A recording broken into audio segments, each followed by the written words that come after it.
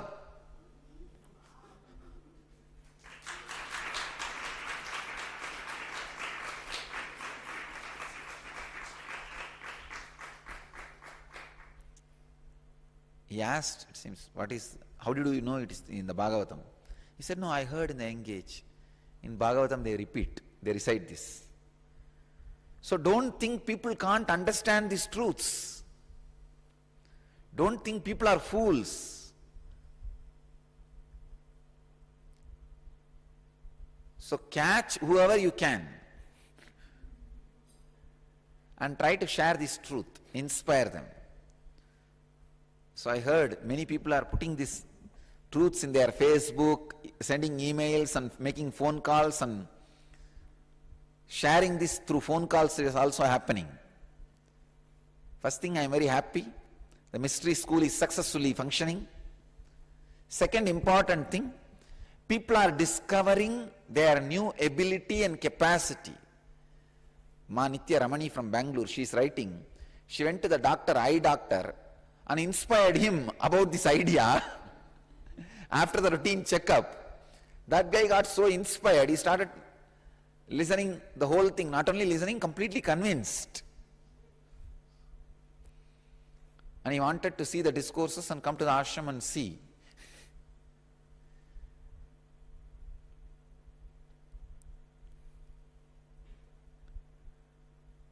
And another one, seeker, Leela Ma from US is writing, it seems she was a brahmacharini in an ashram, then married, but her son is a brahmachari in India, in Brindavan. She was writing about her beautiful experiences with this truth, how it is working with her and whatever. When I read all these emails, I wanted you all to know honestly. Even now, I got much better clicks and words to share the same truth with all of you. Because now I know the doubts you have. Now I'll give you the gist of those 2-3 truths. Please understand. This is the answer for many questions I received.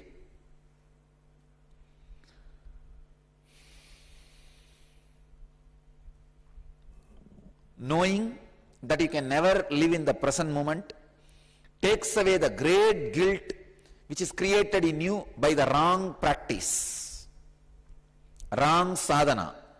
Try to live in present moment. Till you die, you will not be able to live. That's the first thing.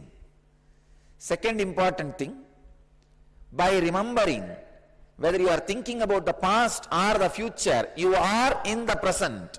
You are living in the present from this moment. Whenever you want to live in the present, just remember, wow, I am thinking about my past, but in present. I am thinking about my future, but in present.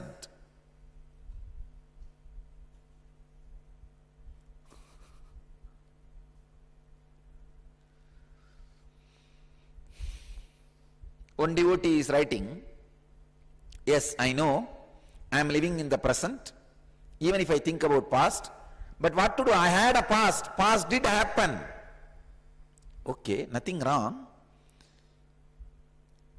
Please understand, if you are suffering because you are constantly thinking about the past, you will have suffering. But if you remember, yes, past did happen, it's okay. Now I am thinking about that in present only. Because I think about the past, it is not the thing that I am lost in the past. No. Past happened, but I am in present. It's already gone. Past is like a water left your feet. If you are sitting in the river, the water left your feet, even if it is dirty, you are not going to be disturbed. The water which is coming, if that is also dirty, you are not going to be disturbed. The water which is at your feet, if that is dirty, only then you are going to be disturbed. So knowing the past and the future is happening in the present, you are free. You are in the present. I can say it's a technique for instant enlightenment.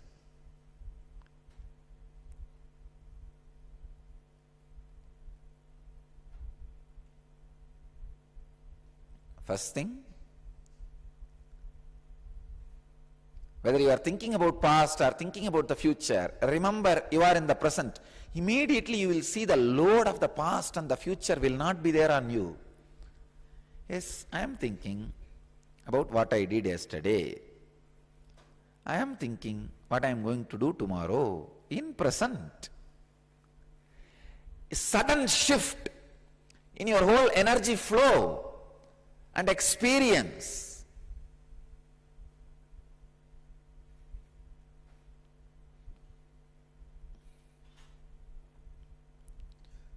From so many satsang centers, continuously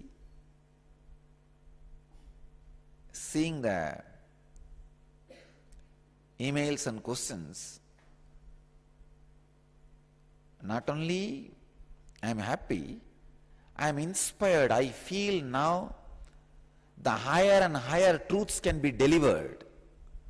Please understand, the higher and higher truths can be delivered.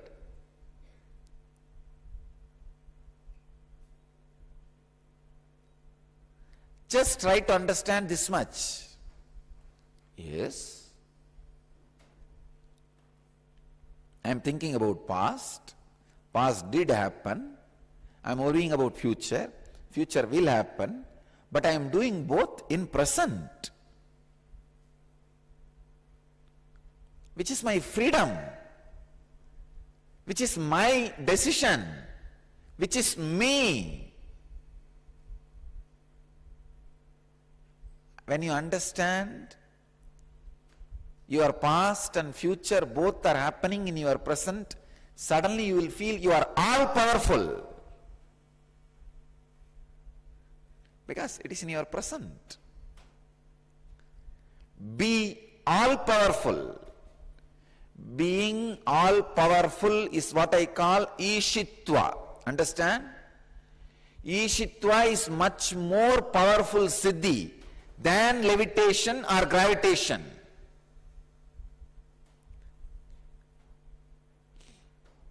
Making your body expand or shrink, making your body light or heavy, these all grass level siddhis. But the Ishitva means the leadership quality is a subtle level siddhi. Actually that is the 8th siddhi, the last siddhi. Means being in power about you and your life, if you feel empowered to live you, when I say you, the identity you have about you and the idea you have about life, that is what I call Ishitva, Ishwaratva, leader.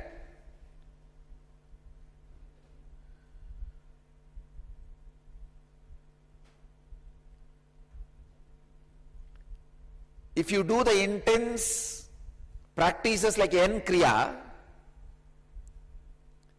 you will have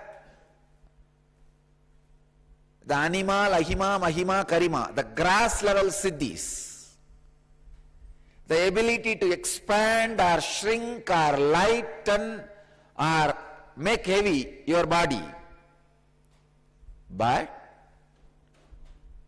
if you do this homework of going out and inspiring people about these truths, convincing them about these truths, you will see your black logic. Please understand, many times when a truth is put inside your system, it gets clogged somewhere, blocked somewhere.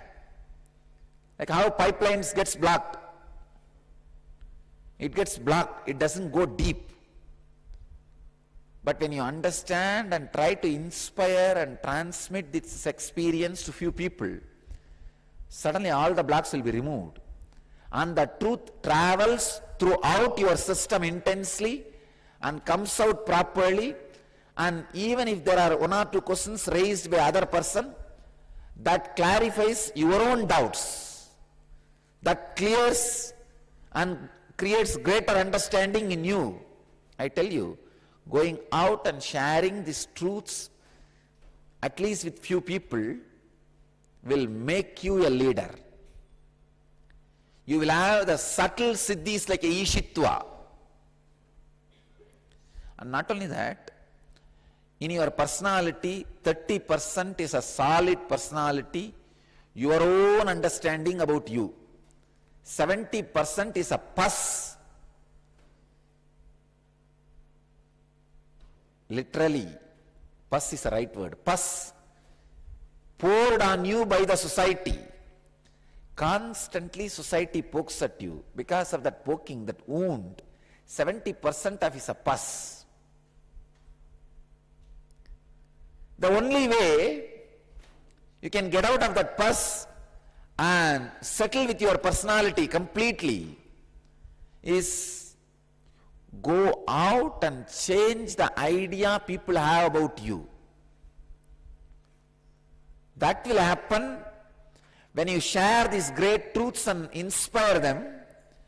Any inspired person will look at you with a deep gratitude. That gratitude will remove part of pus from your system. Now people look at you in a low way. Then immediately pus forms in your system. Even an abusive look is hurt and the pus forms in you. Inspire them with the honest truths.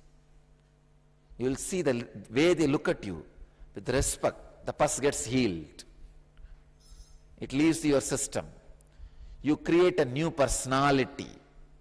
I tell you,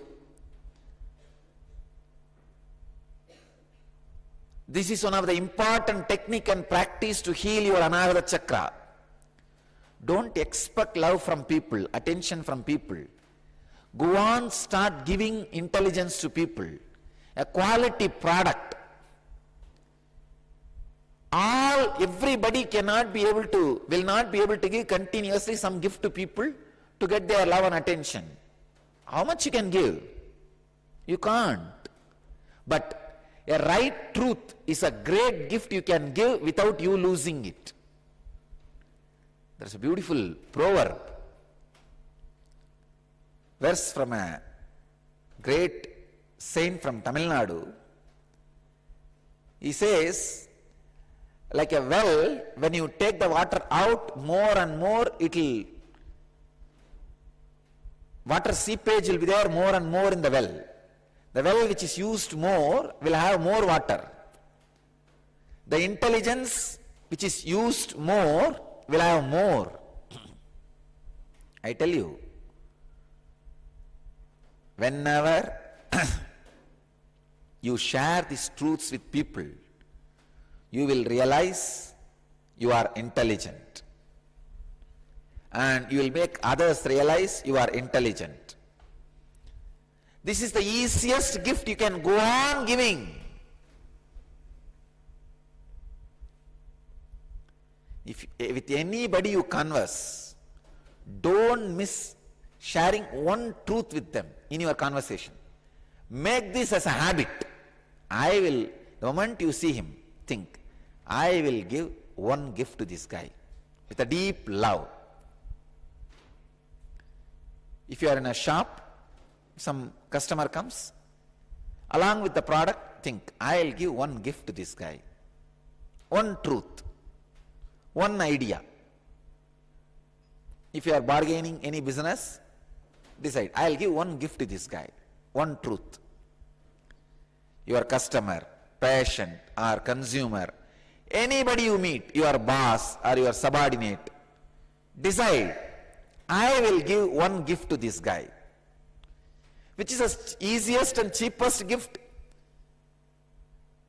for which you don't need to spend money. But by giving, you will also grow. With whoever you talk, decide one gift to him. One gift I'll give. This concept of giving gift naturally changes his understanding about you. When he looks at you with respect, the pus, 70% of the pus which you carry in you starts getting healed. I am giving you an important secret, how to be a leader, how to achieve Ishwaratva, Siddhi, Ishwaratva, Ishitva, leadership quality.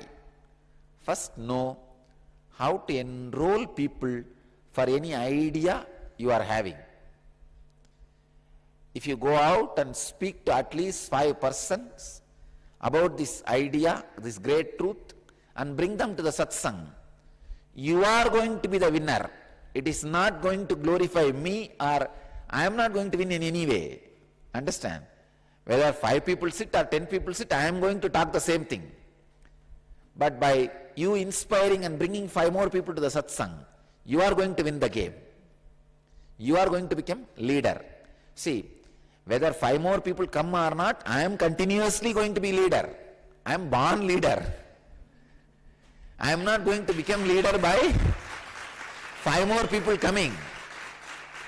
But you working, talking, bringing 5 more people, you are going to become leader. So understand, it will make you a leader. Go and stand in the mall. Have a small board. I discovered today sun goes round the earth. If you have questions, comments, please talk to me. It's legal. Today, you can say a more sensationalistic way. Today morning I discovered sun goes round the earth. If you have questions or comments or queries, please talk to me. It takes only half an hour. You will get at least 5 people who think, they will look at you. Wow.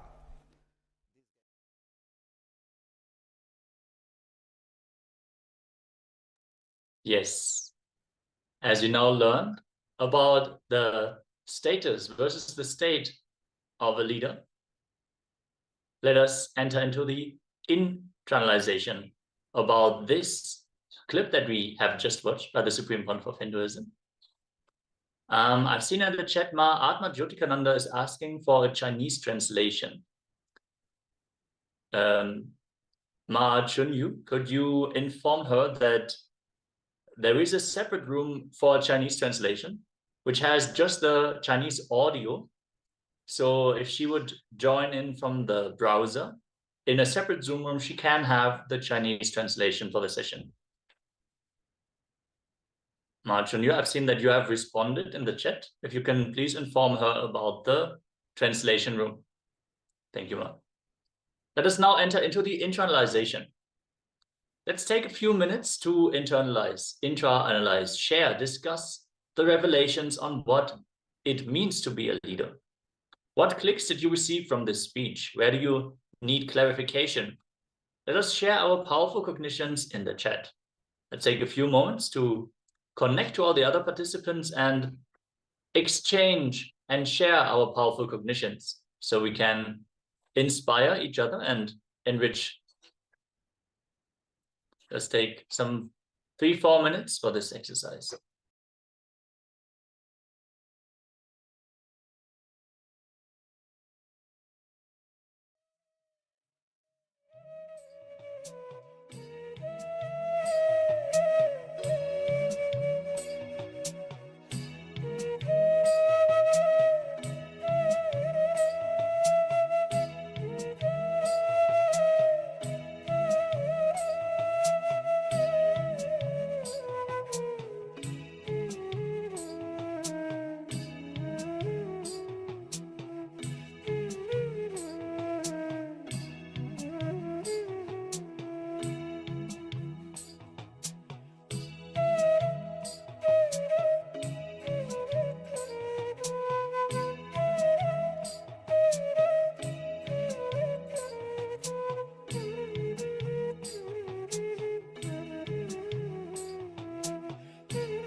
Yes, Nithyananda.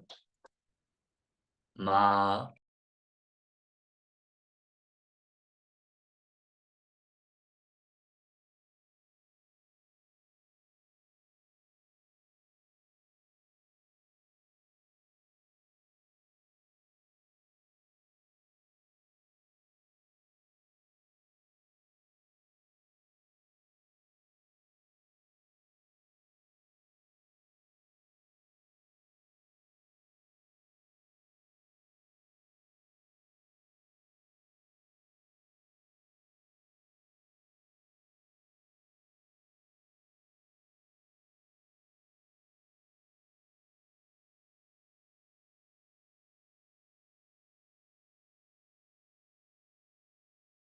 Paramashivoham.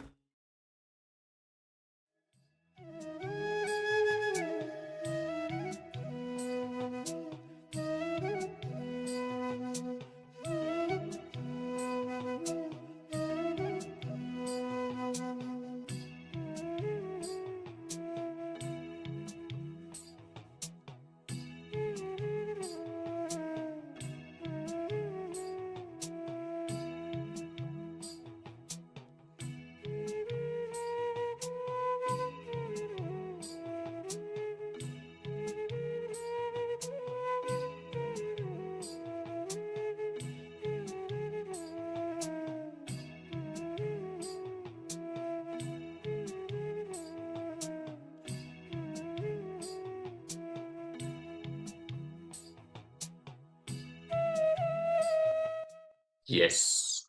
Ma Shweta Vyas is sending the message. Leadership is a decision that I'm not going to have any more lingering in all the areas of my life. I shall take full responsibility for the decision I take and for all other people affected by the decisions for them also. Yes, exactly. Leadership is when we even take the responsibility for the people involved. When we not only take responsibility for our own patterns, which we are obviously responsible for, but also for the other people who are involved, our team lead, our co-workers, whoever is involved in the process when we want to manifest something. Thank you so much for sharing this powerful cognition, Ma. Requesting all the other participants to also share your insights so we can empower each other. Understand? Each time when we receive a sharing from the Supreme Pontiff of Hinduism, we all have our own individual listening space. We are listening to Swamiji individually. He's talking to each one of us individually. So the powerful cognitions we arrive at will be different from the powerful cognitions other people arrive at. So if we share our individual powerful cognitions, we will all be empowered in a multiplied way. For each powerful cognition, for each other person who is involved, we will arrive at different powerful cognitions. Let us now continue the session and learn more about the status for this state of a leader. As long as you are caught by unconscious samskaras, you can never achieve the state of a leader. You may achieve the status of a leader with a lot of suffering and struggle, but if you are caught in unconscious samskaras, you will not be able to take the responsibility for others. Be very clear. If you sit in the leader's chair with a lot of suffering and struggle, you will tend to create the same suffering and struggle for your subordinates. Again and again, your mind will say, when I suffered and struggled so much, why not them? You will just reproduce your old mental setup on others. This can be a very demotivating factor in organizations. If you are continuously deciding without any clarity and you sit in the leader's chair, please be very clear. Not only you will be suffering, you will be torturing others also. If you take decisions consciously, you will never have any stress. Stress happens only when you take decisions unconsciously. When engrams interfere with your decision making.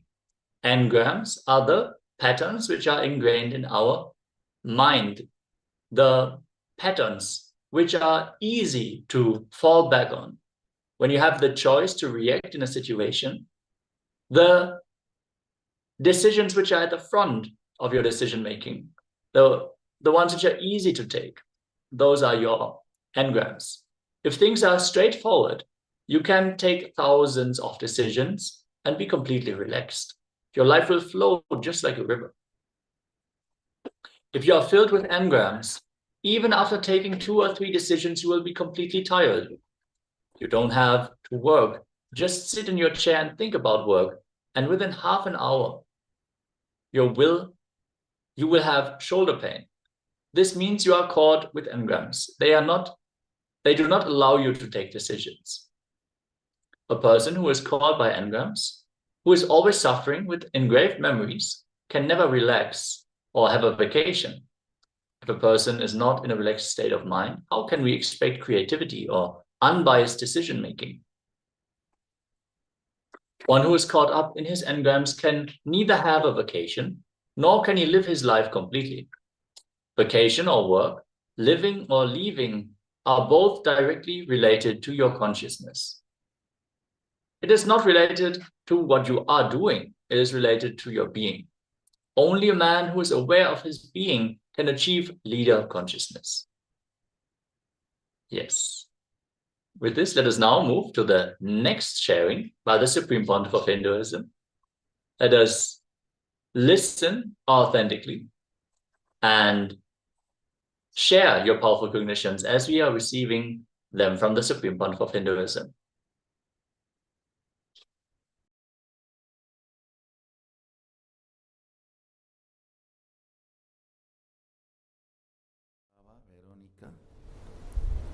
Sibalikova,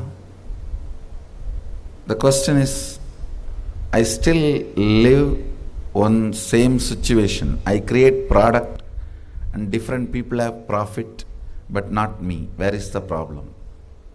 Listen. Basic problem is, you do not have confidence on you to be your own boss. I tell you, only fools work for others. Either you spend your time, life, energy to fulfill your dreams, or somebody else will hire you to fulfill theirs. Understand the basic truth about life. You may be giving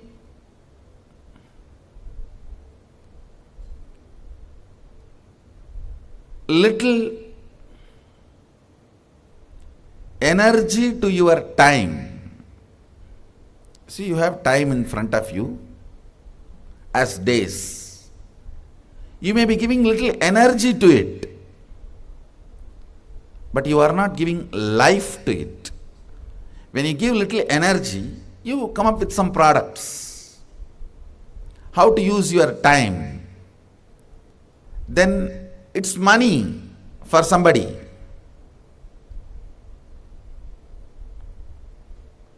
Understand?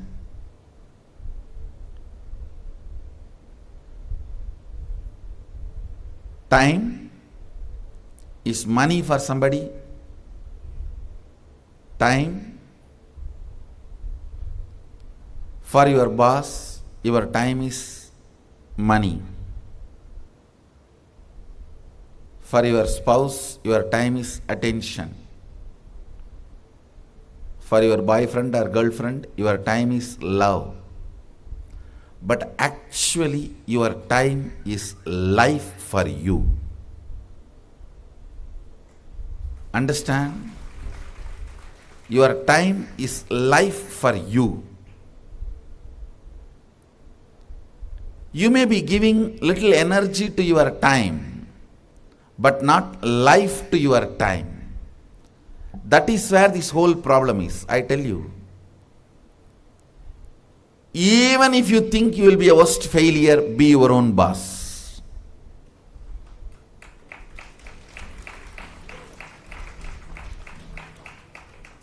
See, when you decide what should be done, how to make yourself a product, how to share with the world, when you have the complete freedom, you can't be in depression for a long period. You can't be in depression for a long period. You have to wake up. There are multiple reasons why you should wake up, but you will wake up. Sometimes greed will push you. Sometimes jealousy will push you. Sometimes inspiration will push you. Sometimes right things, sometimes wrong things, but you will be pushed. When you add life to your time, when I say adding life to your time, I mean, listen carefully. Ends of your actions result completely for you. You become responsible end to end. That is what I call adding life to your time. Listen, I'll repeat. Ends of your action, effects, side effects, everything affects you directly, completely. Naturally, this situation will make you responsible.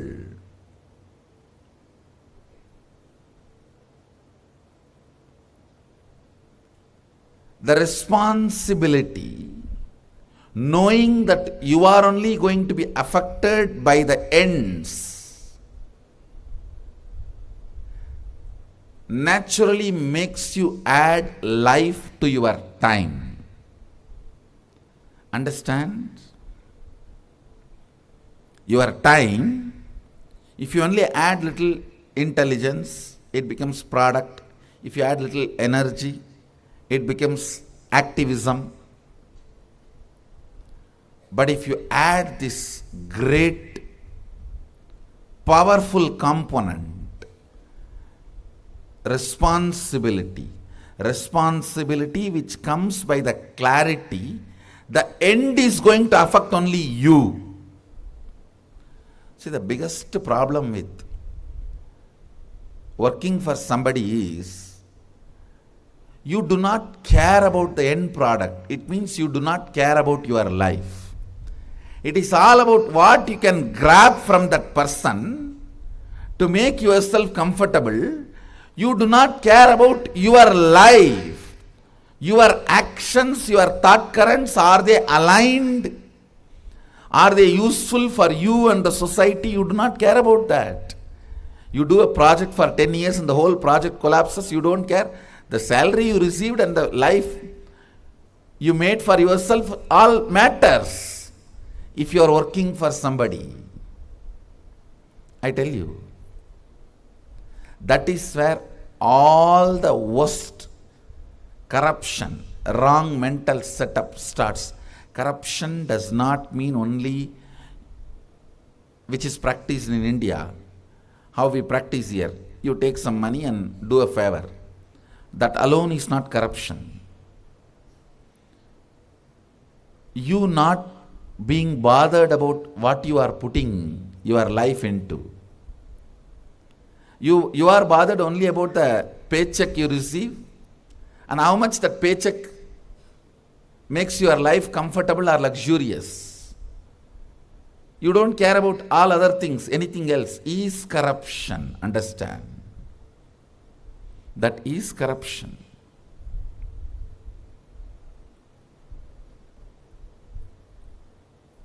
I should say,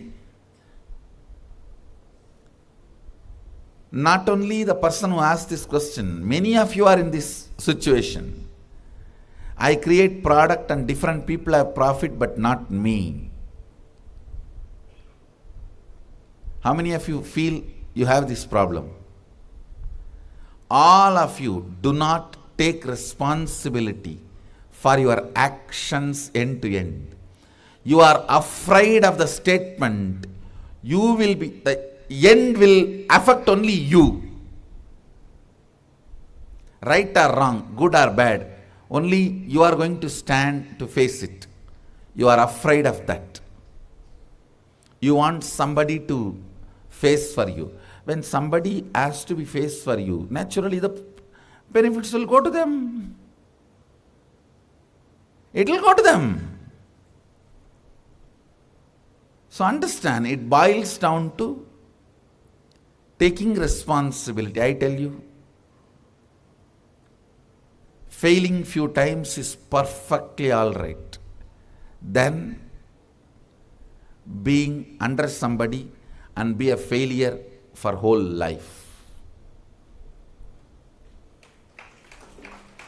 When I say be your own boss, I mean your whole day should be decided by you.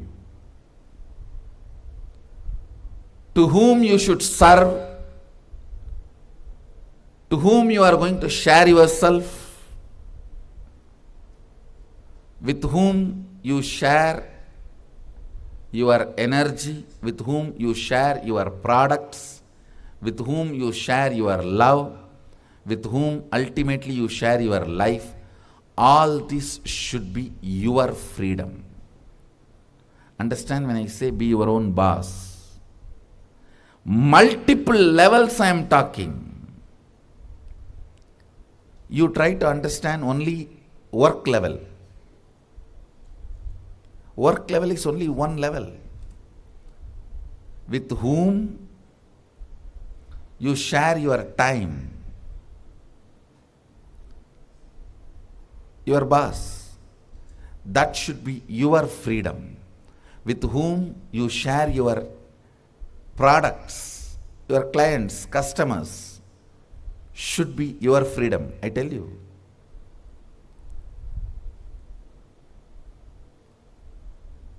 You are successful as long as your customers do not make you compromise on your integrity. Once you compromise on your integrity, they will be the first failures. Understand? Not you, they will be the first failures. Like pharmaceutical industries. The customers have made the company to compromise on integrity. Who suffers? Customers. Whenever your integrity is compromised for customers, clients, who receives your service or products, they will be the first persons to be affected. Listen to these few things. Same way, with whom you share your love, your life partner. When you are in the mood of demanding love, it's only going to be a constant bondage and torture. When you are your own boss, you know how to share it, how to share the love. Like Sadashiva, he may swallow the whole poison, but he will share the nectar. Understand?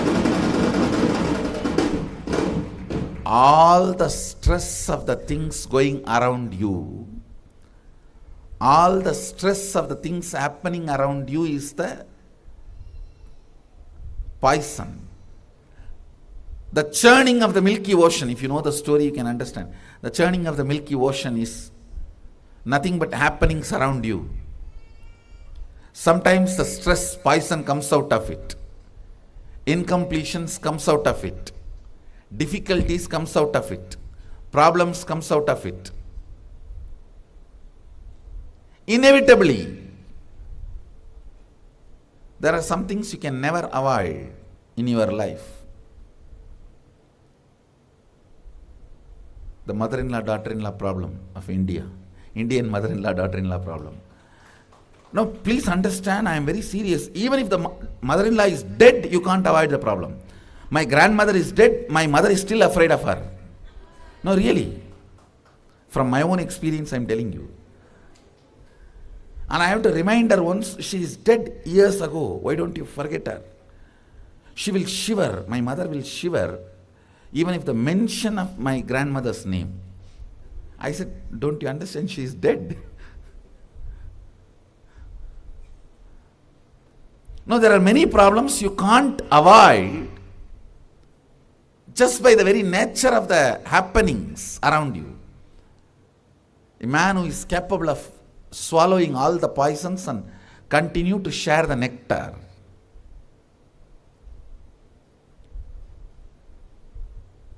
becomes leader.